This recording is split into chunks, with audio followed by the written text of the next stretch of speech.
Olá, bem-vindos à nossa unidade 4, última unidade da nossa disciplina. Nessa videoaula nós vamos apresentar a formatação de artigos científicos. Na sequência dessa apresentação vai ser a seguinte: primeiro eu vou explicar um pouco o processo de submissão e publicação de artigos, né? Você não vai passar por esse processo nesse trabalho de conclusão de curso, né? Porque você vai entregar o seu artigo diretamente para o seu orientador, para a coordenação do curso, e não vai ser propriamente um processo de submissão. Mas é muito interessante conhecer o processo de submissão, né? Se você pretende futuramente submeter, publicar artigos em revistas especializadas aí como continuidade do seu trabalho de pesquisa. Então eu vou fazer uma breve explanação do processo de submissão e publicação de artigos.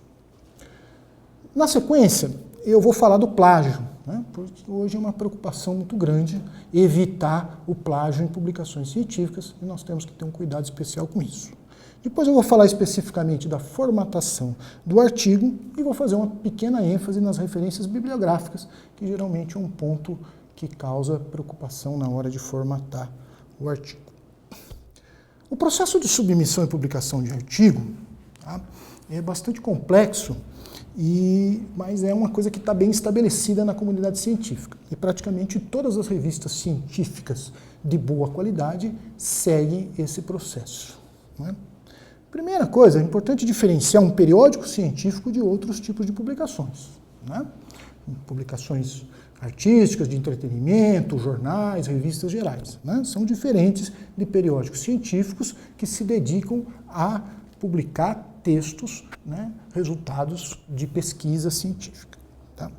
A principal característica distintiva de um periódico científico é que ele trabalha com o conceito de revisão por pares, um conceito fundamental para a existência e para o avanço da ciência. O que é o conceito de revisão por pares? Você submete os resultados do seu trabalho a uma revista científica e a revista vai enviar esse trabalho para um ou mais pares, ou seja, pessoas da sua mesma área de especialidade, que fazem o mesmo tipo de pesquisa que você, que, portanto, estão credenciados para avaliar o seu artigo. E a decisão se ele vai publicar ou não esse artigo depende do parecer que esses revisores vão apresentar à revista. Esse é um processo bastante interessante e, sob todos os aspectos, muito responsável pelo avanço da ciência que a gente conhece.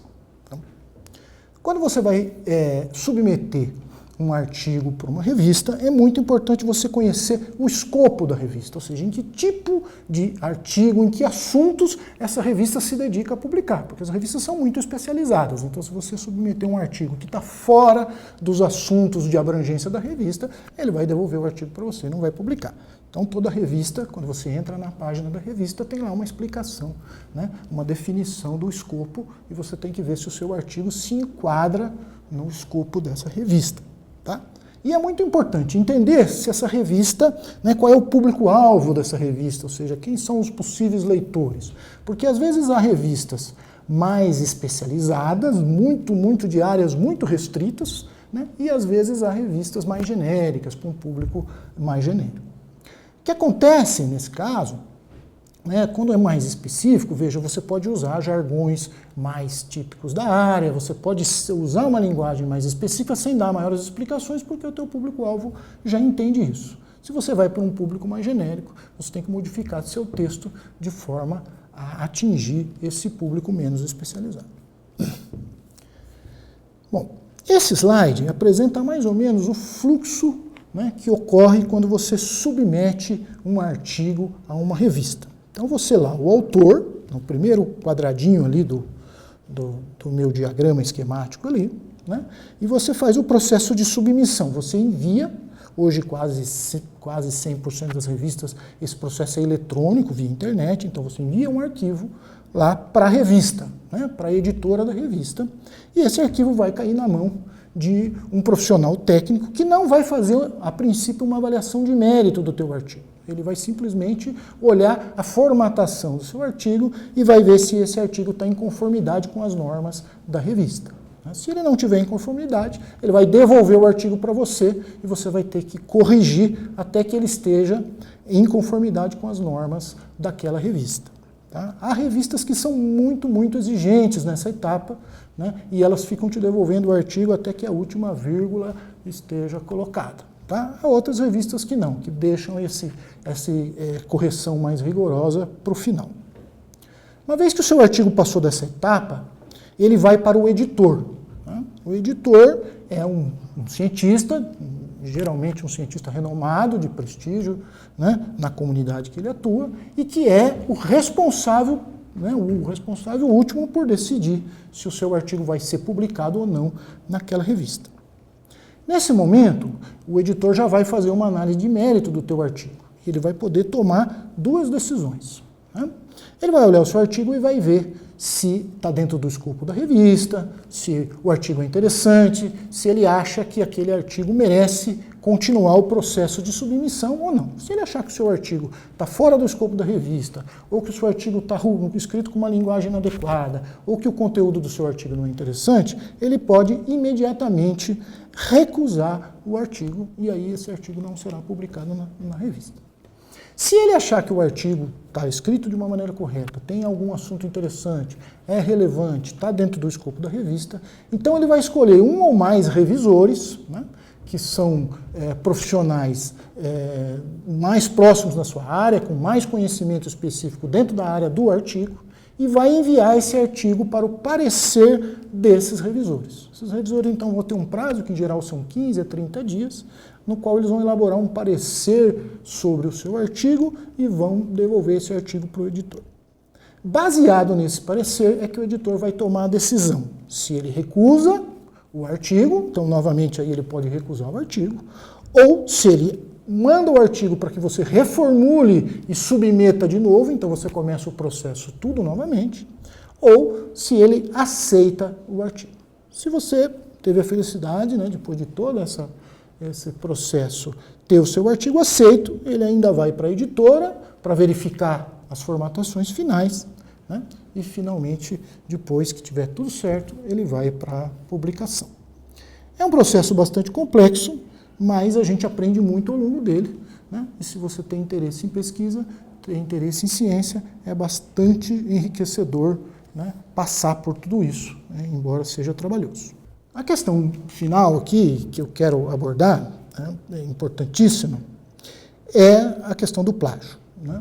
Hoje em dia há uma preocupação tremenda com o plágio. Né?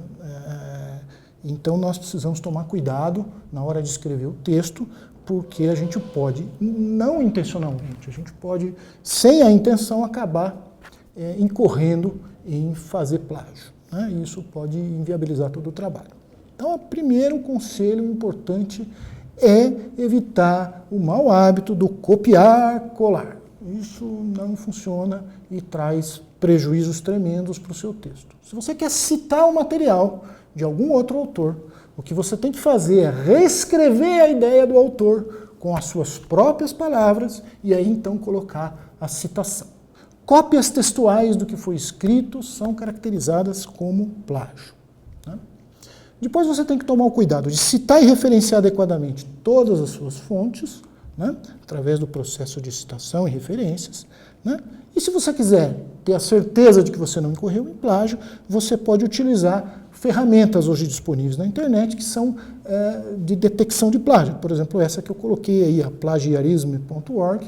Você coloca o teu artigo lá e ele vai comparar esse artigo com vários outros da literatura e vai ver se as frases, se as palavras coincidem e vai detectar o plágio. É preciso saber que as editoras das revistas todas hoje usam esse tipo de ferramenta. Portanto, se você tiver feito cópia e cola, certamente vai esbarrar lá na editora. Vamos agora falar da formatação do artigo mais especificamente. Então, o primeiro ponto para você não errar na formatação é aprender a usar o template. O que é o template? É um modelo de arquivo que você vai encontrar disponível lá no ambiente educacional para baixar. Né? Ele já contém instruções detalhadas e os modelos de tudo o que você vai fazer. Né? De qual a fonte que você vai usar, qual a margem que tem que ter o texto, qual o espaçamento entre as linhas. De forma que você vai tomar aquele template, né? Vai salvar com outro nome, com o nome que você quer dar para o seu arquivo, e vai preencher ali dentro o seu texto particular, de forma que ele já vai ficar dentro da formatação exigida. Isso vai facilitar muito o trabalho, né, e vai impedir você de cometer erros de formatação. Tá?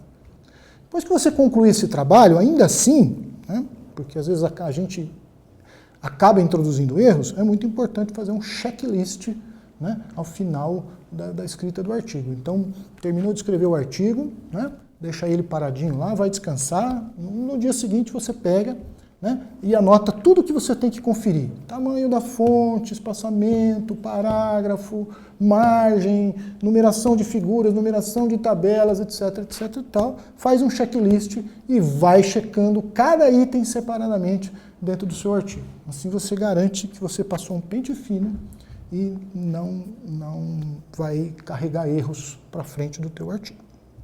Outra coisa importante, que às vezes a gente se esquece, é utilizar o corretor ortográfico do editor de texto que a gente está usando, né? Ele automaticamente ali corrige as palavras erradas e alguns erros de pontuação, acentuação, né? Então é muito importante usar essa ferramenta, porque se a gente manda um texto com erros ortográficos, né, a gente está diminuindo a qualidade aí do nosso texto, né? Então é bom ter atenção a esse detalhe, tá? É importante também respeitar rigorosamente os limites de número de página, né, número de palavras no resumo, número de figuras, etc. A maioria das normas para publicação tem limites para essas coisas, né, para evitar que o seu artigo fique longo demais. Então é necessário respeitar isso com rigor. Tá? E, finalmente, utilizar um editor de texto aceito pela editora ou por quem vai receber o seu artigo, ou seja, a versão correta do arquivo, né, o tipo de software compatível. Né? E vamos falar um pouco das referências bibliográficas, né, que é a última seção do artigo, que é muito importante. Né? Escrever uma lista de referências bibliográficas é bastante complexo, porque são muitos detalhes de informações que a gente tem que colocar e é uma formatação muito específica. Eu vou dar alguns exemplos aqui, né, mas também estarei à disposição de vocês para qualquer dúvida que vocês tiverem. Né? Primeiro ponto, aqui nesse artigo nós temos que seguir rigorosamente as normas exigidas pela ABNT, né, Associação Brasileira de Normas Técnicas. Lá na apostila do módulo 3 vocês vão encontrar uma lista de normas que tem que ser seguidas, né, então você pode consultá-la. Né? Lembre-se, é muito importante isso, a referência tem que ser encontrada. Então, os detalhes que você coloca de autor, título, ano, tem que ser suficientes para alguém que está lendo o artigo consiga recuperar aquele texto e consultá-lo. Né? Por isso é importante que a referência não falte nenhum detalhe. Né? E se você quiser, né, se você for escrever mais artigos na sua vida, for fazer isso com mais frequência, né, vale a pena conhecer certos programas que automatizam o processo de citação. Você não precisa introduzir manualmente, né, as citações e as referências bibliográficas, eles fazem automaticamente para você, economiza um monte de trabalho. Evidentemente não compensa para um artigo só, mas se você for escrever vários artigos, né, como eu faço sempre, então vale a pena utilizar esse tipo de software. Eu uso, em particular, o Mendeley, que eu gosto muito, e o EndNote é um muito conhecido na comunidade científica. Aqui na Unicentro mesmo a gente tem sempre cursos para ensinar a mexer nesse tipo de software. Bom, agora eu vou apresentar alguns exemplos da norma ABNT 6023, que é a principal norma que você vai ter que seguir para fazer as suas referências bibliográficas. Tá? São apenas alguns exemplos, né? Não haveria tempo para colocar todos. Tá? Então, o papel desse exemplo mais importante aqui é você ver a riqueza de detalhes que tem e que você precisa ser muito cuidadoso na hora de escrever essas referências. Então, por exemplo, olha, se você vai escrever, vai referenciar uma monografia no todo, quer dizer, você não está citando um capítulo ou uma página da monografia, você está citando o texto inteiro. Né? Então você começa lá com Gomes LGFF. O que é Gomes LGFF? É o nome do autor, né? O Gomes é o sobrenome, depois os prenomes vêm abreviados. Podem vir por extenso também, não tem problema. Como aqui tem muitos nomes, né? Ele abreviou. Então, Gomes, LGFF é o autor do artigo, da monografia. O nome da monografia, veja que vem em negrito, Novela e Sociedade no Brasil. Tá? Essa parte, então, vem em negrito e não é mais caixa alta. São, né, letras normais, maiúsculas e minúsculas. Tá? Depois, Niterói é a cidade da editora, a cidade onde foi editado o livro. E a Eduf ali, que é a editora da Universidade Federal Fluminense, é a editora, né, que editou esse livro. Em 1988 é o ano em que ele foi publicado, né, essa monografia. Então, essas são as normas para se citar uma monografia, né, um exemplo, um modelo. Se você for citar uma monografia por completo, você deve seguir este exemplo. Logo mais abaixo, tem um exemplo quando você vai citar a parte de uma monografia, né? A parte de um texto que tem vários autores, né? E que você vai citar um capítulo ou uma parte qualquer dessa monografia. Então começa com o autor dessa parte, né? Sempre a gente começa com o nome do autor, Romano Giovanni. Então primeiro o sobrenome, depois o prenome Giovanni. Aí, o nome da parte, o nome do capítulo, veja que aqui não entrou em caixa alta, né? Imagens da juventude na era moderna. Né? Aí vem essa palavrinha-chave aqui, in, quer dizer, esta parte que você está citando está dentro, ela faz parte do todo que você vai citar agora, que é a monografia. Então, você está citando Levi G., Schmidt J., que são os organizadores desta monografia, que se chama História dos Jovens 2. Então aí o que vem em negrito é a monografia como um todo. São Paulo, a cidade da editora, Companhia das Letras da editora, o ano de 1996, e agora você tem que citar a página em que se encontra aquele texto que você está citando, a Imagens da Juventude. Então páginas, aqui teve um errinho no slide aqui, evidentemente que não pode ser 7 e 6, né? A página final tem que ser maior, ali teve um pequeno erro. E finalmente nós temos aqui um exemplo de artigo em periódico, né? Artigo numa revista especializada que sai, que tem publicações mensais ou semanais. Né? Então, novamente começa com Gurgel Seu, o nome do autor em caixa alta.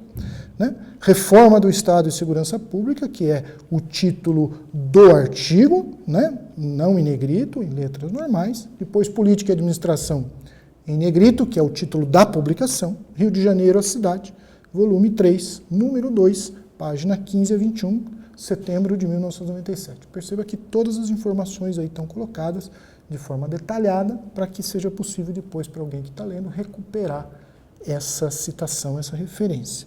Okay? Então assim nós chegamos ao final do nosso módulo 4, que é o final do nosso curso. Eu espero que tenha sido úteis essas dicas de como escrever um artigo científico. Né? Espero que vocês consigam desempenhar essa tarefa com tranquilidade.